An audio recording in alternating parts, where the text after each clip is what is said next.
எதையாவது அரைகுறையா படிச்சுட்டு அப்படியே ஃபார்வர்ட் பண்ணி விட்டுறது. முழுசா ஏதாவது அனுப்பணும்ல. ஏங்க அப்படி என்ன ஃபார்வர்ட் மெசேஜ்? கணவர்களின் முக்கியமான வேலைன்னு ஒரு மெசேஜ்மா. மொதல் பாயிண்ட் பால் வாங்குதலாம். அப்புறம் மளிகை ஜாமான் யாரு வாங்குறதா?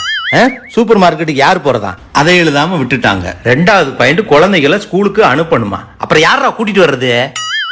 அதை எழுதிருக்காங்களா? அதை எழுதல. மூணாவது பாயிண்ட் பாரு, தண்ணீர் கேன் தூக்குதலாம். அப்ப சிலிண்டர்லாம் யாரு எடுத்து வைப்பா? யாரு எடுத்து வைப்பா?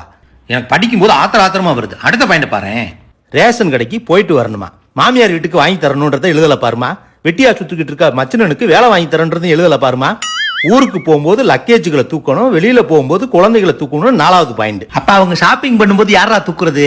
அப்பவும் குழந்தைகளை நாம தான் தூக்கணும். தியேட்டர்ல குழந்தை அழுதா அதையும் நம்ம தான் தூக்கிட்டு வெளியில போகணும். துணி நகைன்னு அவங்க கேட்கும் போதெல்லாம் ஷாப்பிங் கூட்டிட்டு போகணும். முக்கியமான பாயிண்ட். இவ்வளவும் செஞ்சுட்டு கடைசியை திட்டு வாங்கணும். அதை எழுதவே இல்லமா. இங்க பாருமா,